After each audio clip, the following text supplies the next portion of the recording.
골로새서 3장 8절 이하의 말씀을 가지고 벗어야 할 것과 입어야 할 것이라는 제목으로 말씀을 증거할 때 앞으로 이 본문의 말씀 가지고 4주에 걸쳐서 같은 제목으로 말씀을 나누고자 합니다. 먼저 오늘 첫 번째 시간으로 왜 우리가 옛사람은 벗어버리고 옛사람의 그 행위, 그 옷은 벗어버리고 예수 그리스도로 옷 입어야 되는가, 왜 그리해야 되는가에 대해서 우리가 말씀을 통해 깨닫고자 합니다. 먼저 이 질문을 우리가 묻고 대답할 수 있어야 그 다음으로 넘어갈 수 있는 것이죠. 그래서 이 대답, 왜 그렇게 옛사람은 벗어버려야 되고 왜 그리스도로 옷 입어야 되는가, 옛사람의 그 옷은 벗어버리고 그리스도로 옷 입어야 되는가, 이 대답을 할 수 있어야 우리는 계속해서 충성할 수 있습니다. 주님의 뜻을 찾고 이에 순종하여 살아가야 할 이유를 깨닫지 못한다면, 그것을 알지 못한다면 잠시는 그렇게 할 수 있을지 모르겠지만 결국 한계에 이를 수밖에 없는 것이죠. 기독교 윤리와 세상 윤리가 다른 점이 여기에 있습니다. 세상 윤리는 결국 그렇게 윤리적인 삶을 살아야 할 타당한 이유를 제시하지 못합니다.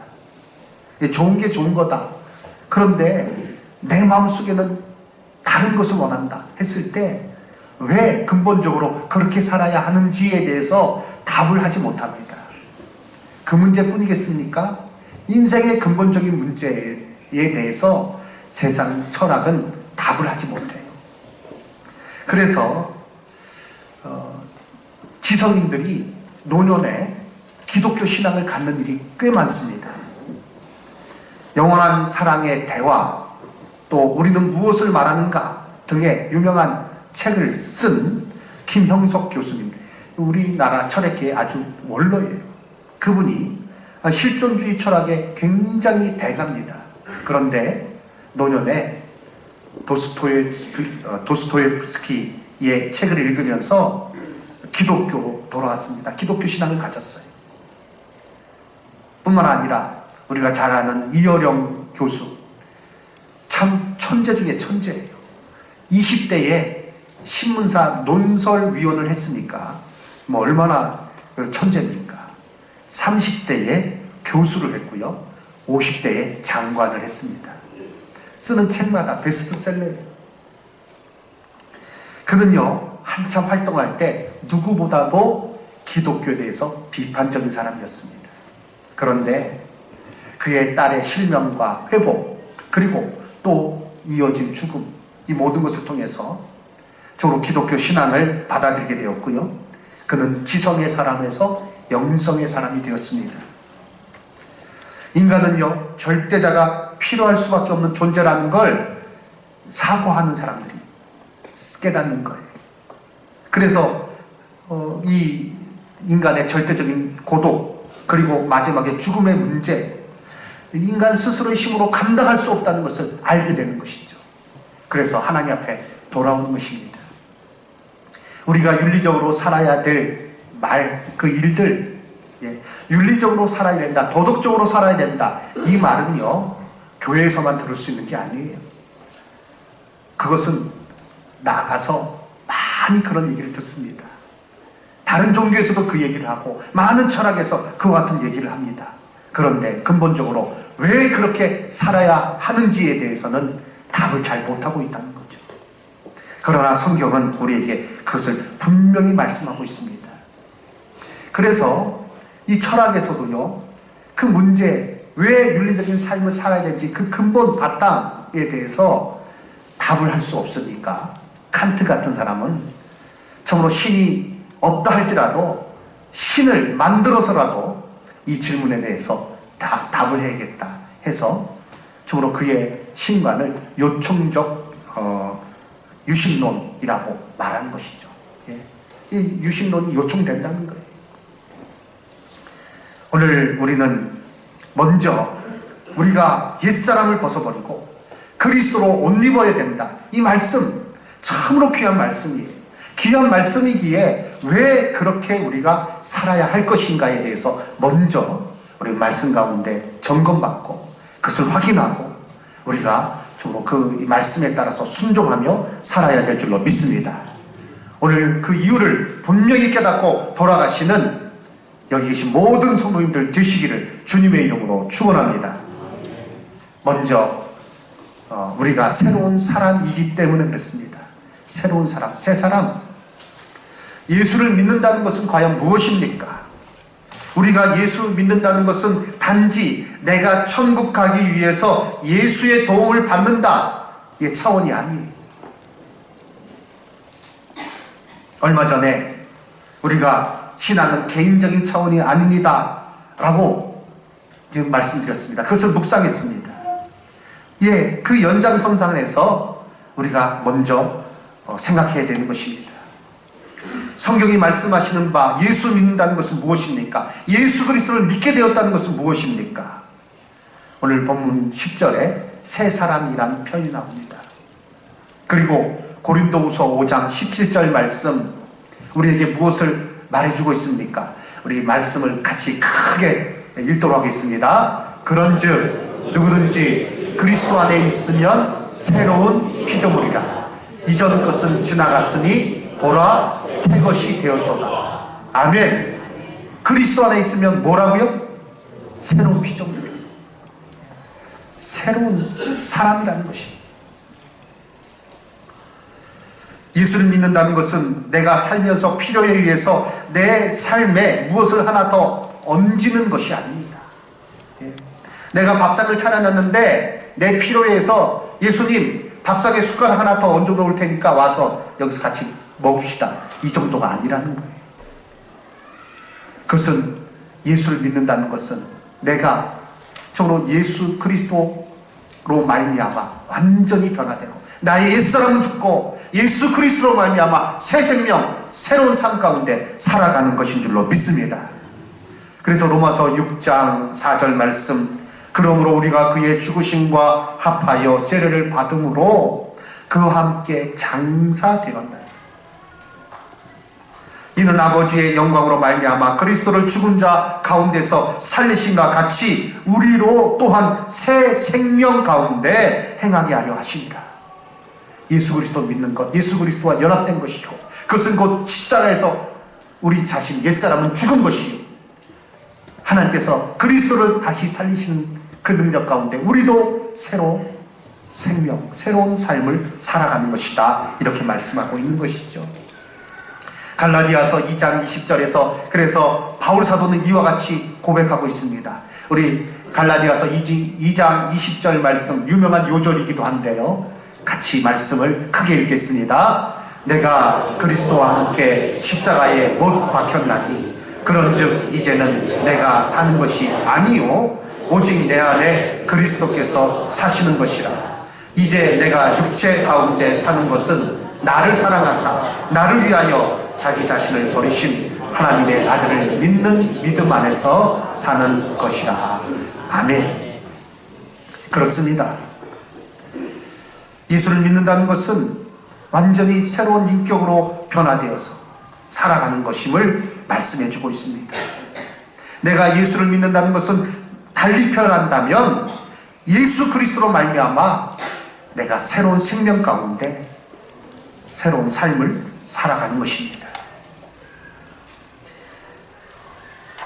제천시 성시화 대회가 이제 오늘부터 있게 되는데, 수요일까지 있게 되는데, 이제 광고 말씀드리겠지만, 그래서 수요 예배는 우리가 연합으로 같이 드리는데 시내 곳곳에 현수막이 붙었어요. 요번에 주제가 내 인생의 새 판을 짜라 입니다. 그런데 제가 그 주제를 보면서 이런 생각이 들었어요. 우리는 이미 새 판 짜졌다. 예수로 말미암아 새 판이 짜졌어요. 이제 그에 맞게 살아가면 되는 것입니다. 다시 새 판을 짤 필요 없어요. 예수 믿은 사람은 새 토대 위에서 살아가는 거예요. 사랑하는 성도 여러분, 이것이 우리의 모습입니다. 예수 믿는다는 것, 이것이 얼마나 귀한 것인지.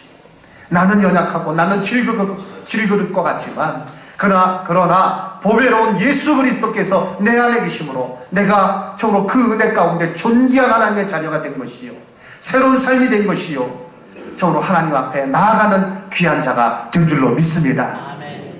이 시간에 예배의 자리에 나와 있는 것, 이것이 그냥 보통의 일이 아니, 흔히 있는 일이 아니라 정말 귀한 하나님의 은혜 가운데 내가 새 사람 된, 내가 하나님을 아버지라고 부를 수 있고 하나님 앞에 예배할 수 있는 것, 내가 새로운 피조물 되었기에, 새 생명이 내 안에 있기에, 새 사람이 되었기에 이와 같이 예배 드리고 있는 것을 깨닫고 감사하시고 찬양하시고 하나님 앞에 영광 돌리시기를 주님의 이름으로 축원합니다. 두 번째, 새로운, 그러므로 이제 우리는 그에 걸맞는 방식으로 살아야 되는 거예요. 새 사람이니, 새 생명이니, 새로운 그런 생명이 주어졌으니 그에 합당하게 살아야 하기에 옛사람, 그 행위, 헌옷과 같이 두더기와 같은 것은 벗어버리고 그리스도로 옷 입어야 할 줄로 믿습니다. 두 번째는요, 우리에게 새로운 방향이 주어졌기 때문에 그렇습니다. 그리스도 안에서 새 사람 된 것은 인생길에 새 방향이 주어진 것임을 의미하는 것입니다. 그래서 베드로 사도는 예수 믿기 전의 모습을 길을 잃었던 것으로 표현합니다.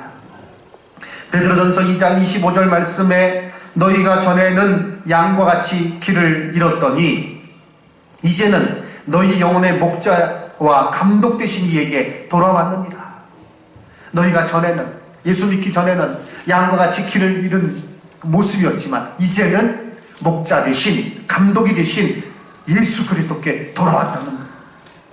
바울 사도도 고린도 교회에 권면하기를 운동장에서 다름질하는 자들이 다 달릴지라도 오직 상을 받는 사람은 한 사람인 줄 너희가 알지 못하느냐? 너희도 상을 받도록 이와 같이 다름질하라. 경주하는 사람의 특징이 뭐예요? 목표 지점을 향해서 그 방향을 잃어버리지 않고 뛰는 거예요. 그냥 아무데나 뛴다고 해서 되는 게 아니죠. 자기가 나가야 될 그 방향이 분명히 있고 그것을 향해서 뛰는 사람. 그래서 그 후에 사도 바울은 자기 자신의 삶을 조명하면서 나는 향방 없이 살지 않았다. 나는 방향 없는 사람같이 달리지 아니하였고 주님께서 부르신 그 부름의 상을 위하여 살아왔다라고 그렇게 고백하고 있는 것입니다. 사랑하는 성도 여러분, 예수 그리스도로 말미암아 새 사람 된 것을 믿으십니까? 새로운 피조물 되심을 믿으십니까? 그러면 우리는요, 그저 흘러가는 대로 살아갈 수 없는 거예요. 우리는 세상 사람들이 그저 살아가는 거지 뭐 이렇게 복잡하게 살아가. 그저 세상 흘러가는 대로 살아가면 돼. 우리는요, 거기에 그렇게 말할 때 아닙니다. 저는 그렇게 살아갈 수 없습니다. 예수 그리스도로 말미암아 새 사람 되었고 예수님을 쫓아가야 될 그 방향이 나에게 주어졌으므로 나는 예수 그리스도를 따라서 살아가겠습니다. 철로역정에서 존 버년 목사님이 그렇게 그 책을 쓰면서 강조하고 있는 것이 무엇입니까? 장망성에 살면서 그저 하루하루 살아가다가 그런데 전도자를 만나서 복음을 듣고요, 그가 가야 될 길이 있다는 걸 깨달은 것이죠. 깨달았다는 것입니다. 그래서 그 길을 향해서, 좁은 문을 향해서 나아가고, 그리고 결국 천성에 이르는 그 과정을 잘 이렇게 소설로 썼는데요, 좀 읽으면서 얼마나 은혜가 되는지요. 우리 사랑하는 성도님께서 이 철로역정에 대해서도 한번 같이 나눌 수 있는 관심을 가지고 읽어보시고요, 또 기회가 될 때 나눌 수 있는 시간 갖도록 하겠습니다. 우리는 새 생명으로 인하여 새로운 인생의 방향이 주어졌습니다. 그것은요, 난 잘 모르겠다 이렇게 걱정 안 하셔도 돼요. 예수 그리스도를 따르면 되는 것입니다. 성도는요, 우리의 목자 되신 예수님의 음성을 듣고 그 뒤를 따라가면 됩니다. 그러면 우리의 인생의 방향을 놓치지 않습니다. 참된 방향을 놓치지 않는 거예요. 우리는 늘 예수님의 음성에 귀를 기울여야 됩니다. 우리가 예배에 힘써야 되는 이유가 어디 있습니까? 우리가 개인적으로 말씀을 묵상하는 일을 힘써야 될 이유가 어디 있습니까? 우리가 기도에 힘써야 될 이유가 어디 있어요? 우리의 인생의 길을 잃어버리지 않기 위해서입니다. 사랑하는 성도 여러분, 거듭거듭 말씀드리지만 우리는 한 주의 끝에 예배 드리는 게 아니에요. 한 주를 시작하면서, 이번 주를 시작하면서 예배 드리고 시작하는 것입니다. 주의 말씀 가운데 은혜받고 그 능력을 공급받음으로, 하늘의 능력을 공급받고 한 주를 시작하는 것이요, 우리는 그 가운데 우리의 인생의 길을 잃어버리지 않고 바르게 살아가게 될 줄로 믿습니다. 이와 같이 귀한 새로운 방향이, 참된 그 방향이 우리에게 주어졌으니 우리가 옛사람의 그 모습, 그 행위, 방향 없이, 향방 없이 그저 흘러가는 대로 살아가는 사람들의 모습 똑같이 닮아갈 수 없는 것이요, 예수 그리스도로 옷 입고 예수 그리스도로 말미암아 우리는 이 땅을 살아가야 될 줄로 믿습니다. 사랑하는 성도 여러분, 그리스도인이십니까? 그리스도인이십니까? 누가 와서 당신 크리스찬이죠? 당신 그리스도인이죠? 라고 물을 때 자신 있게 예라고 대답하십니까? 그렇게 대답할 수 있기를 주님의 이름으로 축원합니다. 나는 예수 그리스도인입니다. 나는 그리스도인입니다. 이력서에만 그렇게 써놓는 것이 아니라, 교회에 와서만 그렇게 얘기하는 것이 아니라 어디 가서든지 나는 그리스도인입니다 라고 말할 수 있는 자가 되어야 돼요. 아멘. 그런데 이 그리스도인이라는 단어는 어디서부터 시작되었나요? 에베소 교회로부터 시작되었어요. 에베소 교회는요, 이방인들이 중심이 된 교회예요. 그들이 예수를 믿고 살아가는데 이 에베소에 있는 사람들, 이 그리스도인이란 이름이 스스로 기독교인들이, 그 에베소 교인들이 스스로 붙인 이름이 아니에요. 에베소에 사는 다른 사람들이 그 교회에 있는 사람들을 향해서 부른 말이에요. 약간은 좀 비아냥거리는 그런 뉘앙스도 있는 말이에요. 그런데 왜 그리스도인이라고 불렀는가? 에베소에 있는 사람들 보니까 어떤 특정한 집단이 있는데 이 집단이요, 다른 거로는 설명이 안 되는 거예요. 저 사람들 왜 그렇게 하지? 저 사람들 왜 그런 결정을 하지? 저 사람들 왜 저렇게 말하는 거야? 저 사람들 왜 저렇게 모이는 거야? 저 사람들 왜 저렇게 행동하는 거지? 다른 거로는 설명할 길이 없어요. 그리스도가 아니면 설명할 길이 없어요.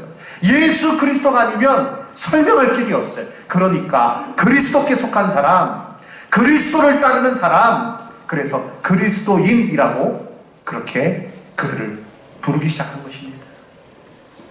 저는 우리 영광교회 모든 성도님들, 이 자리에 예배드린 모든 성도님들이 예수 그리스도가 아니면 설명이 안 되는 그러한 삶을 사시기를, 그러한 모습으로 살아가시는 우리 성도님들 되시기를 주님의 이름으로 축원합니다.